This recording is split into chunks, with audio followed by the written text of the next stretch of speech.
Okay, we're gonna try out a little reaction video here.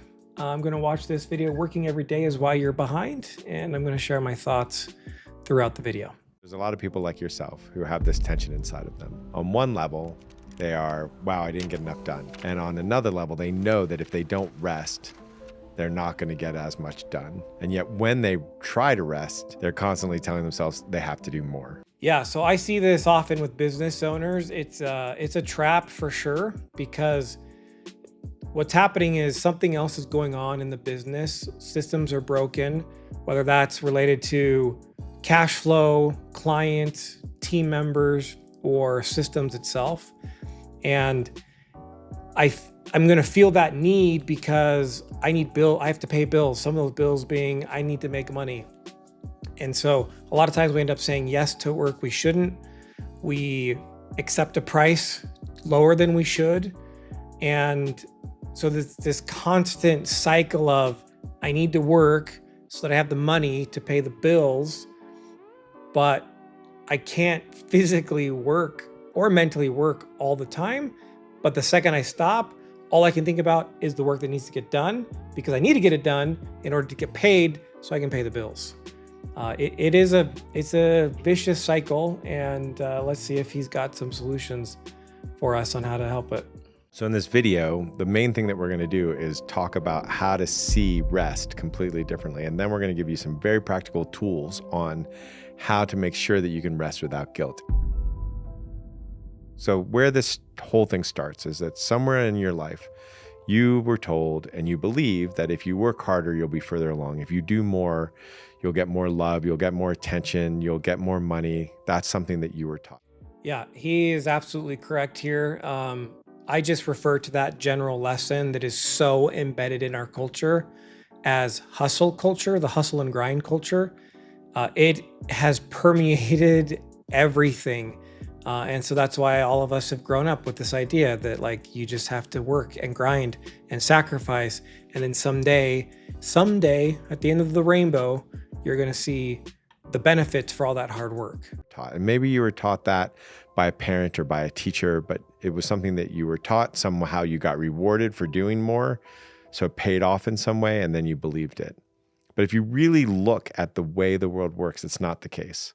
I would say on that though, I think there's many times we aren't rewarded for the hard work, and we probably ignore it because the cultural signal of work hard and grind it out, pay your dues, just do it like it's always been done is so ingrained that we don't even care that we weren't rewarded for it, because we still have that hope that we will be rewarded for it. And I'm sure many of you are like, I worked really hard in this scenario and I didn't get a reward. I know people who I've worked with that are billionaires who really literally made 2 or 3 good business decisions that took them no more than 4 weeks to become that billionaire, because they were investors and they didn't have to do a tremendous amount. I know other people who worked their butt off day after day, and they're still just keeping the checkbook kind of even, and all that hard work that they put in day after day hasn't paid off in the same way. We all see that there's ways that people have figured something out that doesn't require hard work. So the one thing I'll say about that is, I would say even in the scenario where there's the billionaire, because they're a billionaire, but in his example, he said they made a couple decisions and in the period of a couple weeks, 4 weeks, they saw that billionaire result. It makes it sound like those people just got really lucky. And my guess is those people did a lot of preparation and worked through a lot of stuff and learned things and have a lot of value to offer, that when the opportunity came, they were able to capitalize it and find one of those unicorns. But without whatever training they had in their life or education, they probably don't take advantage of that unicorn that they come across. Certainly there are people that are working so hard and they still find themselves paycheck to paycheck, whether that's as an individual or your business is living paycheck to paycheck and you need the revenue, which is why you said yes to the work you shouldn't have, because you need the money to pay the bills. But because you said yes to that work you shouldn't have, you don't actually have the time to work on the business, to grow it and fix it, so that you don't have to keep saying yes to bad work. So I don't know. It just felt like he was kind of saying like those people just got super lucky. And my guess is there's a reason they have the success that they have. The approach as well. There's this great musician who talks about how he became one of the world's best jazz players. And it wasn't just how many hours he put in, though he did put in hours, but what he did was that he learned how to fall in love with practice. And so his practice wasn't about getting better. His practice was like brushing teeth. It was something that was supposed to feel good both in the moment and that would make you feel better in the long term. And that approach made a huge difference rather than beating himself up for not practicing enough, because once you beat yourself up for not practicing, then it's harder and harder to practice. It doesn't work as compared to somebody who is not beating themselves up.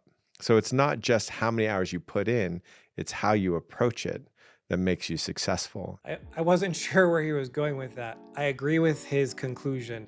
It's not about the hours you're putting in. We should be worried more about impact than we are hours.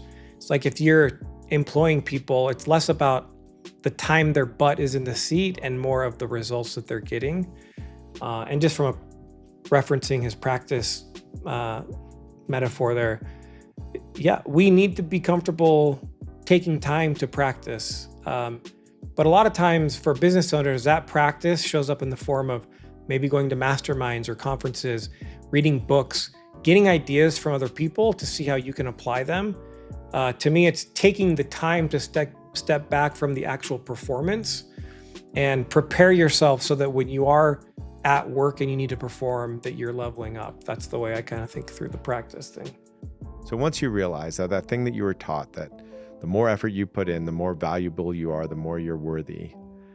And you start to see that, oh, there's a certain amount of effort that I can put in that's the optimal amount of effort. So quickly to understand that, if a basketball player worked out 24 hours a day, they clearly are not going to be the best basketball player. They're going to be crippled, right? That they're not going to actually even be alive. So there's a certain amount that you can work and there's a certain amount where you can't work because you need rest. And you need rest physically so that your muscles can recover, but you also need rest mentally so that you can learn, so you can process the information, so that you come at it fresh, so that you have the right energy. Yeah, and in today's day and age, most of us are service-based type of businesses. We're working in an office space like I'm sitting in. It's less to do with physical. Like I could physically sit here technically all day, but the mental element is very critical. It cannot be ignored. In my book, I talk about the science that confirms what he's saying is absolutely true. You cannot be mentally focused at your peak efficiency all day.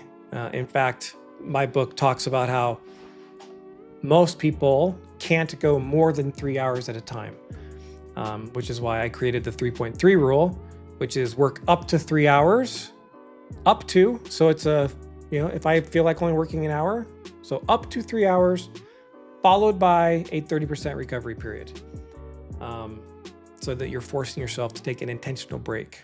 And a great example of this is an author that I met. He said, I'm going to work 10 hours a day and see how much that produces. Or I'm going to do 3 hours a day for 7 days straight and see how much that produces. And over time, what he found out was through this experimental process, he would take 2 15-minute breaks where he got in his body, where he would dance or walk or something that got him grounded in his body. Even if he was in flow, he found out that, oh, if I stop and I get in my body, then I get more good pages in. So if you're in your flow, stay in your flow. Most people will find that their flow state won't last more than 3 hours, which is why the science talks about, less than up to 3 hours. But that reminds me, Cal Newport in his book talks about this idea of deep work. And he came to that conclusion. I think in his book, he said 2 to 4 hours, something like, if I'm not remembering correctly, but it's around 2 to 4. That people are able to stay in a flow and stay focused. So when he said this guy's going to work 10 hours, I'm like, yeah, hopefully not straight. And so even economists know this about factories, that you can't run a factory 24/7 and have it be in its optimal production rate. You need to actually rest the factory as well. You need to be able to have maintenance. There's other things that you have to do. And so the first thing to realize is there is a maximum amount of effort that you can put in that's going to get the best results. And to find out what that is the first step of making sure you get the rest that you need. Because when you realize that, oh, I need X amount of rest to get the best results, you're going to get that X amount of rest. Yeah, agree. That's why I created the 3.3 rule. The maximum amount of effort you should put forth before requiring that rest is 3 hours. But you could find yourself out of flow, not able to focus very much. You could find yourself out of flow, not being able to focus that much. And maybe that happens after an hour or an hour and a half. When you feel that, that's your mind saying, I need a break. And so we used a 30% time because however the length of time you worked, like if I don't work a long amount of time, my break should be shorter, and that shorter break should be sufficient to help me reset. That's why we use it as a framework as opposed to something really strict and stern like the Pomodoro technique, which is, 20 minutes on, 5 minutes off, 20 minutes on. The problem with that is if you are in a flow state at 20 minutes, the timer is going to break you out of it. Just pick one thing that's important to you. It doesn't matter if it's pickleball or if it's creating great art or if it's making great decisions. What you can do is you can say, okay, how many hours can I make great decisions in a row? How much time do I dedicate to get the best results? And the funny thing is, you think about that decision thing, you know who did that? It was Jeff Bezos. Jeff Bezos, starting at about 10 o'clock after 2 hours of what he called wandering and ending at 5, was the optimal amount of time that he could use to make great decisions. Otherwise, he started getting fatigued and he would make really bad decisions. And if you think that's true for him, it's also true for you. Think about a decision that you made that cost you years of your life. So Jeff Bezos, I talk about this. There was an author, and I don't remember the book title, I apologize, but Jeff Bezos has what he calls puttering time, where he is nothing scheduled and he does no work during that time. And he says his puttering time is very important to him, potentially because, as this gentleman here is saying, he identified that there's only so many hours where he's making good decisions. Maybe it's somebody that you dated, or maybe it's the way that you raised your kids. One good decision can save you years upon years of your life. So the job is to just pick one thing that you think is really important for you to do and do experiments to find out what's the optimal amount of time that you can do that thing that gets you the best results. I didn't quite follow that because I feel like there's some things you could experiment with on the personal side that it's less about making decisions and just taking time to enjoy yourself and reset. So if I were to add my spin on that, experiment with something within the business and figure, like, whatever it is, whatever task you're picking, see how long you can focus. But here's the issue that I have with, maybe he's just not getting into it and maybe we're on the same page. I don't know. Every day we're different. We have different factors in our life. Work affects life, life affects work.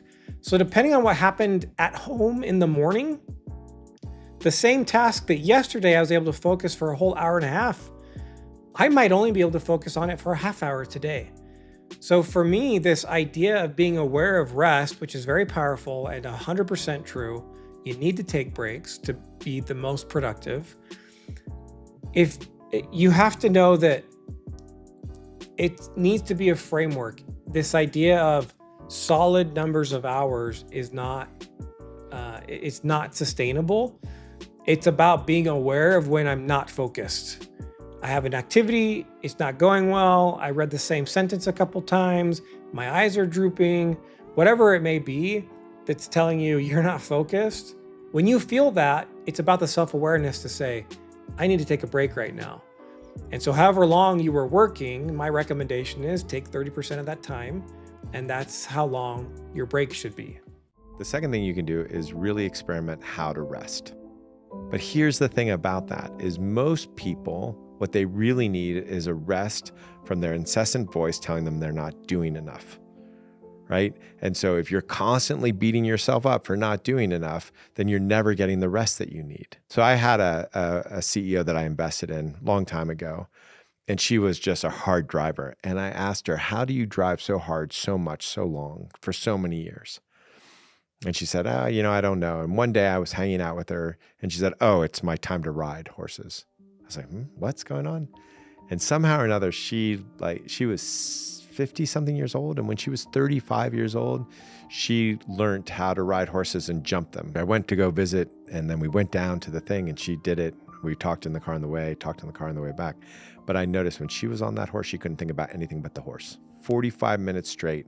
She didn't think about work. She didn't think about herself. She didn't beat herself up. She didn't drive herself. And it gave her enough of a break so that she could be revitalized at the end of it and then go back to work. So that's great. That's an example. And it's true, if we're taking a break, we want to make sure that it's something that allows us to reset. So for example, if I'm going on vacation and the purpose is to reset, I don't personally love the sun because I'm allergic to it I'm not actually allergic to it. I just get sunburned really easily.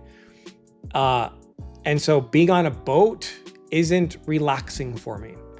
I think the challenge with the example he's providing, based on the way we like to teach business owners to have them be the most productive during the day and their team members the most productive, is unless you have a horse stable right outside your business building or your house, that example isn't going to work. So I agree, people need to learn how to rest. They need to be smaller things though, so that you can do this. So if I work an hour and I'm going to take a 20-minute break, what's something I could do during that 20 minutes that is accessible to me? Riding a horse isn't necessarily accessible to everyone. It's not cheap to own a horse either. So I like his example, but it doesn't feel very practical for the people that we work with and what they have accessible to them during the workday. And that was her way of really getting rest, and her way of stopping that incessant negative voice in the head, which was constantly riding her, which gave her no rest whatsoever. Some rest is best done as exercise, and some rest is best done as being still, and some rest is meditation, and some rest is hanging out with friends. Different kinds of rest get you different results. And sometimes you need one kind of rest, and sometimes you need another kind of rest. So identifying the rest that gives you the best results is a wonderful thing to do. Identifying the rest that gives you the best results is a wonderful thing to do, 100%. During the workday, he said you need to find the type of rest that you're looking for. Well, during the workday, which is when we want to apply the 3.3 rule, your rest needs to give you a mental break. So for example, doom scrolling, not a great idea. Watching or reading politically charged articles, even if it's the one that supports your position, not a great idea for a rest standpoint. And I'm not saying, well, I actually think as a world, we should stop doom scrolling. It certainly has never served me. But if you want to doom scroll and you want to get into the politics of things and all that stuff, I'm not saying don't do that. Just do that at home, not when you're purposely trying to rest so that you can come back to work with a reset mind. But those examples he gave are great. Being still, going outside. My personal favorite is taking a nap, but it's also something I don't necessarily ask or encourage my team members to do at work, is to take a nap. But talking to a coworker about things that aren't work related, so like having a buddy to take a rest with, that also works. But when you rest during the work day, when it's a rest period and you are going to come back to a focus block, your rest does need to give you a mental reset, and not all types of rest are going to do that for you. So here's a really simple, easy way for you to get the rest that you actually deserve. And here it is. As you're sitting there, close your eyes right now and listen to the voice in your head. Listen to how you're speaking to yourself. And every time that voice in your head says something to you, like you should work harder, like you haven't done enough, like you screwed up this, you screwed up that, whatever it has to say, anything that it says that you wouldn't say to another person, respond out loud, ouch. please don't treat me like that. Silly, right? But so effective. Just close your eyes. Look, some people are uncomfortable with this type of work. It's fine. It's great. If it's not your thing, then don't worry about it. I think in general, though, all of us can benefit from whatever method you use to silence the negative voice in your head, the voice that tells you you're not good enough, the voice that tells you it's not enough, that you need to do more, whether you call that the monkey mind or whatever. Silencing that is going to be something healthy for you to do, but potentially maybe that's more of a miracle morning thing. I don't know if you're familiar with the book by Hal Elrod. That to me feels like work I would do in the morning, not necessarily in the middle of the day when I need to take a break before I go back into a focus block. But I do think it's important work to do. Close your eyes, hang out, and listen to the voice. And every time it says something that you wouldn't say to somebody else, say, ouch. Ouch. Please don't treat me like that. What's going to happen is that voice is going to get quieter and quieter. It's going to go into the background and you're going to get some rest. Maybe you'll fall asleep. Maybe you'll just enter spaciousness. Something will happen, but it'll become less and less. So that's it. It's this really simple way to make sure you get the rest that you need. And what you'll notice is if you do that long enough, all of a sudden you'll be inspired. You'll be like, oh, great. And now I'm up to do the next thing. Whereas if you're ignoring it, like with a doom scroll, or if you're ignoring it by social media addiction or drug addiction, you'll notice that that never really satiates. You never like all of a sudden pop up and go, okay, I'm ready to do the thing. Yeah, I'm back on the doom scroll. I'd love to see if there's a study that says there's anything positive whatsoever that comes from doom scrolling. Whatever need it's satisfying for you, I bet there's a healthier way to satisfy that need without the addictive nature of the doom scrolling. If you haven't watched the documentary on Netflix called The Social Dilemma, man, you've got to watch that, especially if you have kids. But even if you don't have kids, it's scary. I mean, these guys who created the algorithms won't even let their kids on it because they know how powerful and dangerous it is. You might push yourself into doing the thing, but you don't have that natural inspiration to do the thing. The last component here that I think is really important is for you to actually notice there's a part of you right now that is already at rest. There's some part of you that doesn't ever stir.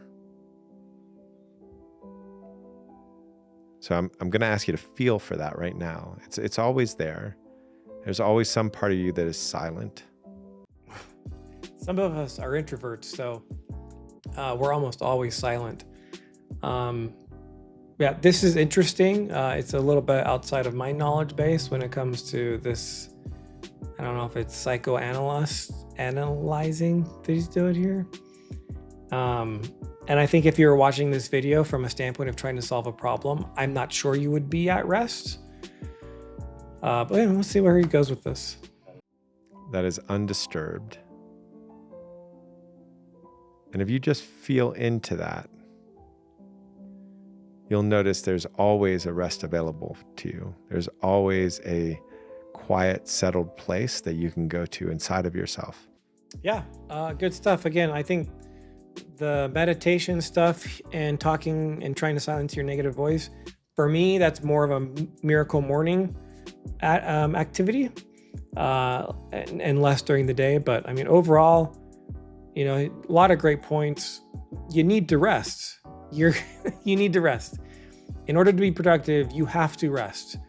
And if you're saying to yourself, I don't have time to take a break, I promise you're already falling behind. Taking breaks is the only way to truly go fast. So it's one of the reasons why one of my sayings is take breaks, go faster. Hopefully you enjoyed this reaction video. Give me a like, subscribe, comment, please. I'd love to interact and hear your thoughts on my thoughts. Okay, see you on the next video.